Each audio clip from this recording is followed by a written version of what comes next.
የምንረግጠው ምድር የምንተነፍሰው አየር የነገው ህልውናችን ዛሬ በመናደርገው ምርጫ ላይ የተመሰረተ ነው።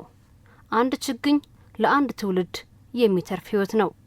ዛሬ የምንተክላት እያንዳንዱ አሻራ ለነገዋ ኢትዮጵያ የምናበረክታት የህይወት ዋስትና ናት።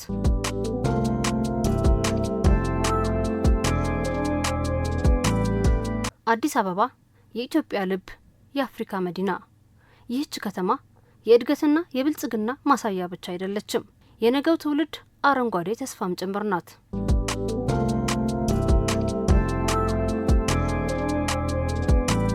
የሀገር አቀፍን የአረንጓዴ አሻራ ጥሪ ተከትሎ ተቋማት የድርሻቸውን እየተወጡ ይገኛል። የአዲስ አበባ ግዥና ንብረት ማስወገድ አገልግሎት አመራሮችና ሰራተኞች በክረምት የበጎ ፈቃድ አገልግሎት በርካታ ማህበራዊ ኃላፊነቶችን እየተወጡ ይገኛል። ተቋሙ በክረምቱ መርሃ ግብር ካከናወናቸው ተግባራት መካከል የችግኝ ተከላና የአቅመ ደካማ ዜጎች የቤት ግንባታ ተጠቃሽ ነው።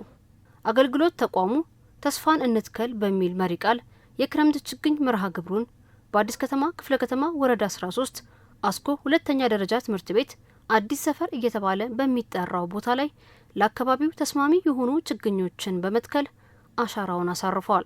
የዚህ ተሳታፊ መሆኔ በጣም ከልቤ ደስ ብሎኛል።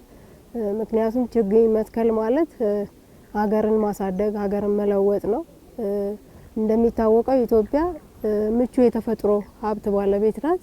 ስለዚህ የካርበን ልቀቷን በዛው ልክ እያመጣጠነች እንድትሄድ የችግኝ ተከላ መርሃ ግብሩ በጣም ለሀገር ትልቅ አስተዋጽኦ አለው። አንደኛ እንደ ሀገርም እንደ ክላይሜት ቼንጅም ያለውን አስተዋጽኦ በመረዳት በየአመቱ የምናደርጋቸው የችግኝ ተከላ መርሃ ግብሮች ሁሌ የምሳተፍባቸውና በጣም ደስ የሚል አየሩን ከመቀየር አንጻር አካባቢውንም አፈር መሸርሸርንም ጭምር ከመታደግ አንጻርና ሁሌ የሚቆጨንን አፈራችን ወደ ግብጽ ወደ ሱዳን የሚሄድበትን በማስቀረት ረገድ ያለውን አስተዋጽኦ በመረዳት በጣም በሙሉ ደስተኛ ነኝ ማለት ነው። እኛ እንግዲህ እንደ መንግስት ለስምንተኛ ጊዜ የችግኝ ተከላ መርሃ ግብር እየተከናወነ ነው በሀገሪቷ። ይህንን ተከትሎ የኛም አገልግሎት ለስምንተኛ ጊዜ እነዚህን የመርሃ ግብሮች በተሰጠን ቦታ ላይ መትከልና መንከባከብ ስራዎችን እየሰራን ነው ያለው። ዛሬ ለኔ አሁን ትልቅ ልዩ ቀኔ ነው። ከቤቴ ራሱ መቆፈሪያን ይዤ ነው የምነሳውና ይሄ እንደ ሀገር ከፍተኛ ጥቅም ያለው ለሀገር የአየር ሁኔታ ላይ ከፍተኛ ሁኔታዎችን የሚረዳና የሚጠቅም ከመሆኑም አንጻር የተለያዩ እይታዎችን ትኩረቶችን የሚስብ ለሀገር ወሳኝ የሆኑ ጠቀሜታዎችን የያዘ መርሃ ግብር ስለሆነ በዚህ ተገኝቼ መሳተፌ ለኔ በጣም አስደሳች ነው። ይሄኛው ኦሬዲ በክቡር ጠቅላይ ሚኒስትር የተያዘ ግሪን ሌጋሲ ነው። ግሪን ሌጋሲው ኦሬዲ ለስምንተኛ ጊዜ እየተደረገ ያለው ነው። ይሄኛው ቦታ ከላይ የምታዩት አምና መጥተን የተከልነው ነው።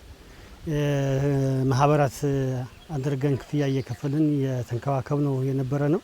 ስለዚህ በግሪን ሌጋሲው እንደዚህ አሻራ ላይ ስንጥል እንደ ተቋምም እንደ ግለሰብም በጣም ነው በሀገራችን ላይ ለሚደረገው የግሪን ሌጋሲ ሽግግር ላይ አሻራ ላይ ብዬ ስለማስብ በጣም ደስተኛ ነኝ። በየአመቱ በሚከናወነው በዚህ በችግኝ ተከላ እንደ ተቋም የታቀደው እቅድ ላይ በመገኘቴ በጣም ደስተኛ ነኝ። ምክንያቱም ከምንም በላይ እንግዲህ የሚያድግ ለአየር ጸባይም ለተለያዩ አገልግሎቶች የሚውል ችግኝን መትከል አው አንድ ህፃንን እንደማግኘት ወይንም ደግሞ እሱን እንክብካቤ እንደመጀመር ስለሆነ ከዚህ አንጻር በጣም ደስ የሚል ሁኔታ ነው ያለው።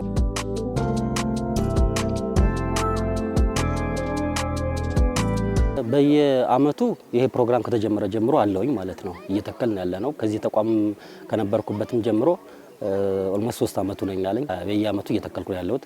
ዛሬ ደግሞ ወደ 15 አካባቢ ተከያለው ማለት ነው ዛሬ ላይ ማለት ነው። ምንም እንኳን ቁጥሩ አነስተኛ ቢሆንም ካለው እንትን አንጻር ግን ብዙ ችግኞችን በመትከል አስተዋጽኦ አድርጌያለሁ ብዬ አስባለሁ። በተቋሙ በሚደረገው የችግኝ ተከላ መርሃ ግብር ላይ በክረምት በጎ ስራ ላይ ሁሉ ጊዜ ነው የምሳተፈው፣ አልቀርም። በጣም ፈልጌው ጓጉቼ የምጠብቀው ፕሮግራም ነው። ዛሬ አሁን እየቆጠርኩ ነበር እስከ 10 የሚሆኑ ችግኞችን ተክያለሁ። ከዚህም በኋላ ገና ስለሆነ እየቀጠልኩ ሄዳለሁ ማለት ነው። በአጋጣሚም ስንመጣ ደግሞ አምና የተከልናቸውን ራሱ ጸድቀው አምረው ስናያቸው የበለጠ መነሳሳትን ነው የፈጠረብንና 10 ችግኞችን እኔ ዛሬ ተክያለሁ ማለት ነው። ያ ጉድጓዱ ሬዲ ሆኖ በተቆፍሮ ነው የጠበቀን። የሰጠንን ችግኞች በአጠቃላይ ሁሉም ሰራተኛ ተከፋፍሎ ወስዶ ተክሏል። ለኛ ኦልሞስት በእቅድ የተሰጠን ወደ 795 የሚሆን ችግኝ ነው የተሰጠን። ዛሬ እሱን ማዕከል በማድረግ ጉድጓድ አስቀድመን በማስቆፈር ያሉንን ሰራተኞች ይዘን በመገኘት ኦልሞስት የታቀደውን እቅድ ለመፈጸም እስከ 800 ችግኝ ለመትከል ነው ታቅዶ ወደ ስራ የተገባው። እንግዲህ እሱን በአፈጻጸሙ የምናየው እንዳለ ሆኖ ማክሲማም ዛሬ ለተቋማችን የተሰጠውን ለተቋም ሰራተኞች አንድ ሰራተኛ 5 ችግኝ የሚተክለውን ለማስተከልና ከዛ በላይም መስራት ያለብንን ሰርተን ለመውጣት ነው የመጣ ነው። ለከተማ አስተዳደርም በየአመቱ የሚተከሉ ችግኞች አሉ። ዘንድሮ ደግሞ ይሄንን ቁጥር ከፍ አድርገን ኦልሞስት የታቀደውን ወደ 30% የከተማውን የአረንጓዴ ሽፋን ለማሳደግ የሚደረገውን እንቅስቃሴ በስኬት ለመስራት ከተማ አስተዳደሩ ሁሉም ተቋማት በመረባረብ ትልቁን ስራ እንዲሰሩ የተጀመረበት ነው። ማክሲማም እኛ ደግሞ እንደ ተቋማችን ዛሬ የተሰጠንን እቅድ አጠናቀን እንመለሳለን።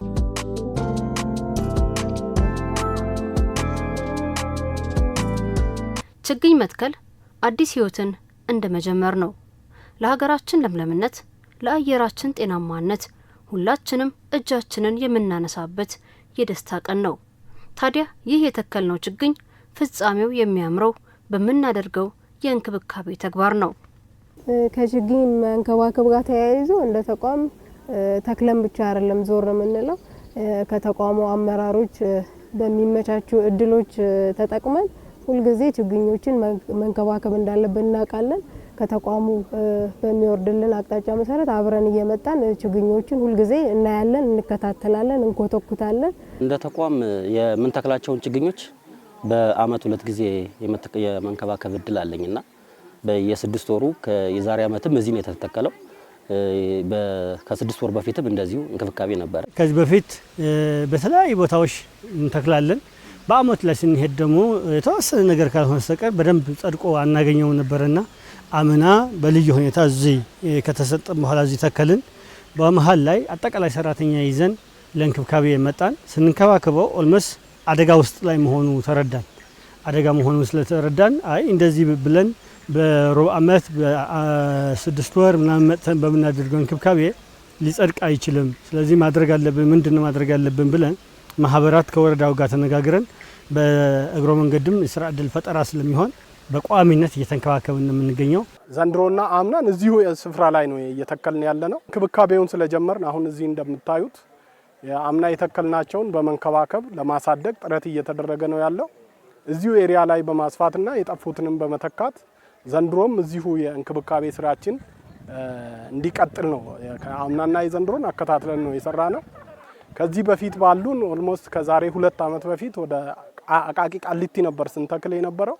ኦልሞስት እነሱንም ተንከባካቢ በመቅጠር እንዲያድጉ አድርገን ነው ከዛም የወጣ ነው። ይሄኛውንም እኛ ዴይሊ እዚህ ላንገኝ እንችላለን። ችግኞቹ በእንስሳ በተለያየ አግባብ እንዳይጠቁ ጠባቂዎች ቀጥረን ነው ተከታተልን ያለ ነው። እኛ ደግሞ በፕሮግራም በየሩብ አመቱ እንዲሁ እየመጣን ሰራተኛው የት ደርሷል የሚለውን በመንከባከብ ለማሳደግ እየተንቀሳቀስን ነው ያለ ነው።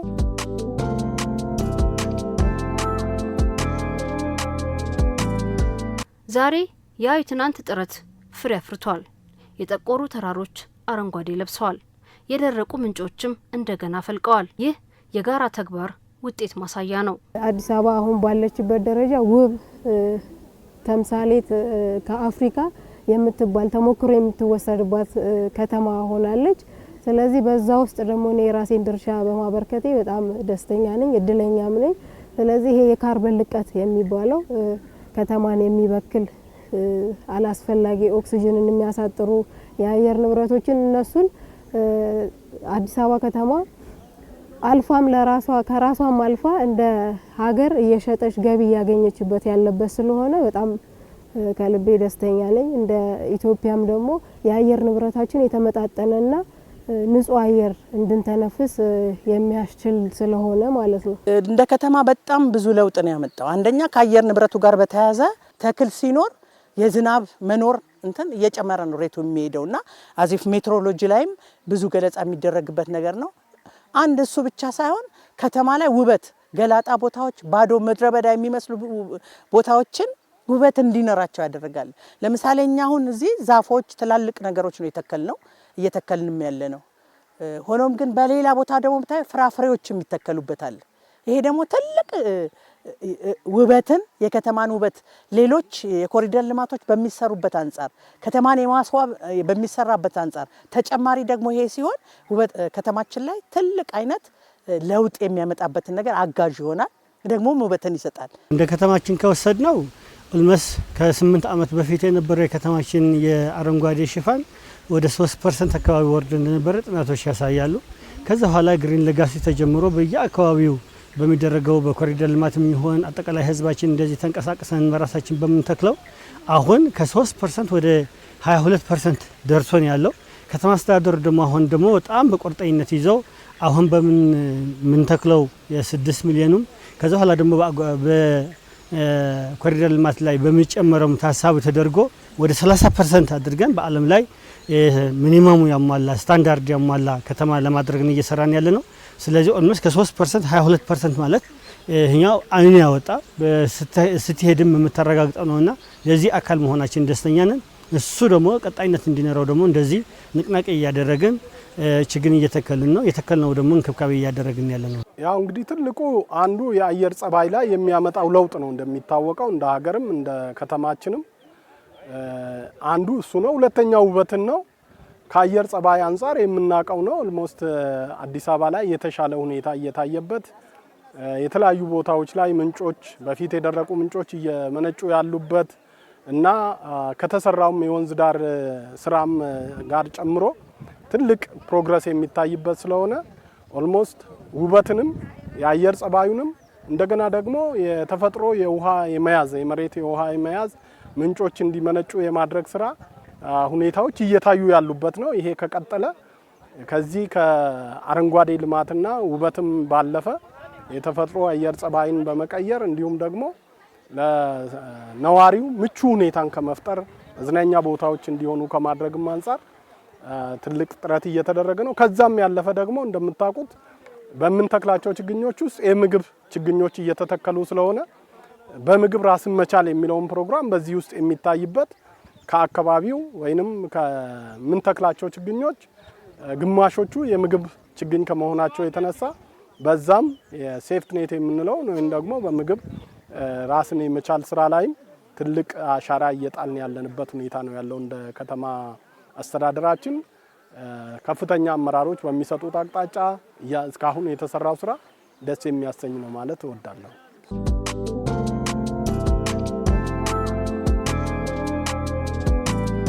ሌላው የአዲስ አበባ ከተማ አስተዳደር የመንግስት ግዥና ንብረት ማስወገድ አገልግሎት በክረምት የበጎ ፈቃድ መርሃ ግብሩ እያከናወናቸው ከሚገኙ ተግባራት መካከል የአቅመ ደካማ ዜጎችን ቤት መገንባት ነው። የመንግስት ግዥና ንብረት ማስወገድ አገልግሎት በከተማ አስተዳደሩ ስር የሚገኙ ተቋማት ወይም ለተቋማቱ የስትራቴጂክና የማዕቀፍ ግዢ የሚፈጽም እንዲሁም ደግሞ ያገለገሉ ንብረቶችን በጨረታ በሽያጭ በማስወገድ ለከተማ አስተዳደሩ ገቢ የሚያስገኝ ተቋም ነው። ከዚህ ከተሰጠው ተልዕኮ በተጨማሪ ደግሞ በየአመቱ ክረምት ላይ በሚቀመጠው የኢኒሼቲቭና የበጎ አድራጎት ስራ ላይ በስፋት እና በንቃት እየተሳተፈ ያለ ተቋም ነው።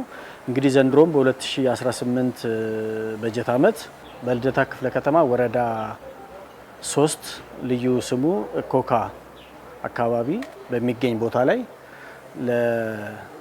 ለ40ና ከዛ በላይ ለሆኑ አቅመ ደካማና አረጋውያን የመኖሪያ ቤት ግንባታ እያከናወነ ነው የሚገኘው። ግንባታው በዚህ ዓመት ወደ መጋቢት አካባቢ ቁፋሮ የተጀመረው በዚህ ሰዓት ደግሞ ኦልሞስት ተጠናቆ የፊኒሺንግ ስራ የቀረበት ሁኔታ ነው ያለው። ይሄ ሲጠናቀቅ በዚህ ክረምት ነዋሪዎቹ ወደዚህ ህንፃ ገብተው የተሻለ ከዚህ በፊት ሲኖሩ ከነበረበት ኑሮ የተሻለ ኑሮ ሳይፈናቀሉ ባሉበት እዚሁ ቀድሞ ሲኖሩበት በነበረው ቦታ የተገነባ ህንፃ ነው። ስለዚህ በቅርቡ ወደዚሁ ህንፃ ገብተው የተሻለ ኑሮ ደረጃውን የጠበቀ ኑሮ ይኖራሉ ተብሎ ነው የሚጠበቅ። የመንግስታችን ኢኒሼቲቭ ስራ ከተጀመረ በጣም ቆይተዋል። እሱ መሰረት አድርጎ ተቋማትን ለህዝባችን የምንችለው ቤት በማድረስ ቤት በመስራት በሁሉም ላይ እንቅስቃሴ እየተደረገ እንደሆነ ይታወቃል። እኛም ደግሞ አጋጣሚ ያለንበት የዚህ ኢኒሼቲቭ አካል መሆን አለብን ብለን አምናም የተወሰኑ ባለሀብቶች ላይ እኛ ጋር ከሚሰሩ ለምነን በአራዳ ክፍለ ከተማ ወረዳ 2 ላይ 3 ቤቶች ገነባን። ከዛ ስንገነባ እዛ የነበረው የህዝቡ ምስክር እዛ የነበረው የህዝቡ እርካታ በጣም የሚያነሳቸው አጥቶ ግን በጣም ብዙ አገልግሎት ያደረጉ ትንሽ ባደረግንላቸው መንግስታችንም ህዝባችንም ሲያመሰግኑ ስንሰማ ይሄኛው ነገር ዘላቂ እንዲሆን ምን ማድረግ አለብን ብለን እንደ አመራር ማኔጅመንት ውይይት አደረግን። ስለዚህ ካሁን በኋላ የምናስገነባው ዝም ብሎ አንድ ቤት ምናምን ከሚሆን ሰፋ አድርገን መገንባት ብንችል ባለሀብቶች በርካታ ባለሀብቶች ላይ ማስተባበር ብንችል ብለን አቀድን። እሱ መሰረት እቅድ አድርገን በየቀኑ መጥተን እኛም ክትትል እናደርጋለን።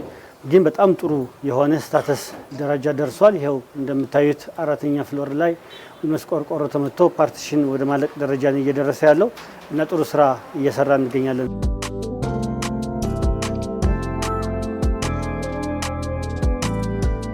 አሁን የምንገኘው በልደታ ክፍለ ከተማ ወረዳ 3 የሚገኘው በተለምዶ ኮካ ሳይት ተብሎ የሚጠራው በመንግስት እና በግል አጋርነት እየተሰራ የሚገኘው የጂ+4 የጋራ መኖሪያ አፓርትመንት ላይ ነው የምንገኘው።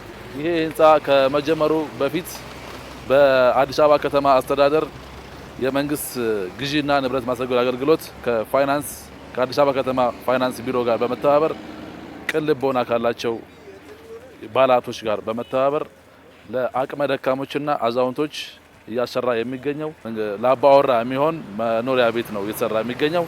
ይሄ እንግዲህ የህንፃው የመጀመሪያው ፍሎር ወይም ግራውንድ ፍሎር የሚባለው ነው። የመጀመሪያው ወለል ነው። እዚህ ላይ 6 አባወራና 2 ሱቆች አሉ። ለህንፃው የተዘጋጁ የሸቀጣሸቀጥ አገልግሎት የሚውሉ 2 ሱቆች ይገኛሉ። አንደኛ ፎቅ ላይ አጠቃላይ ህንፃው ከሚያካትታቸው 43 የአባወራ መኖሪያዎች ውስጥ እዚህ አንደኛ ፎቅ ላይ 8 አባወራ ይገኛል።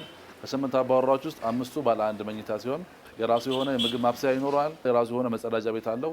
እንደዚሁም እንግዲህ ስቱዲዮም የራሱ የሆነ የምግብ ማብሰያና የራሱ የሆነ መጸዳጃ ክፍል ይኖረዋል ማለት ነው።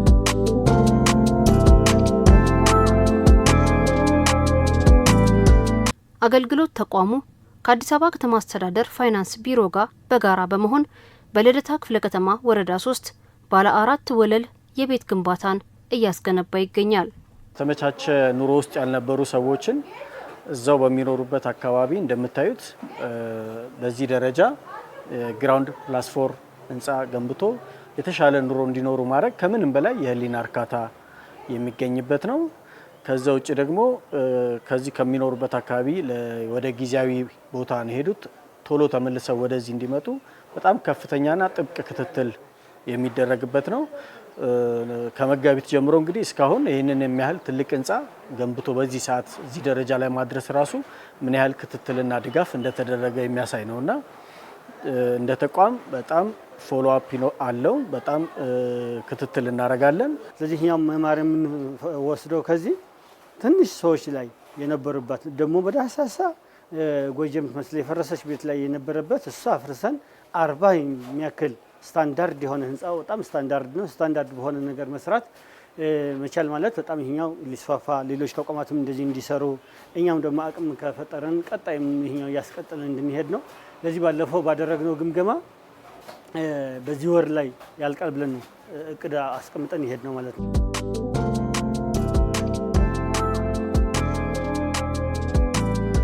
የመንግስትና የግል አጋርነት ተግባር የከተማ ገጽታን ከመቀየር ባለፈ የዜጎችን ህይወት በዘላቂነት ማሻሻል እንደሚቻል በተግባር ያሳየ ነው።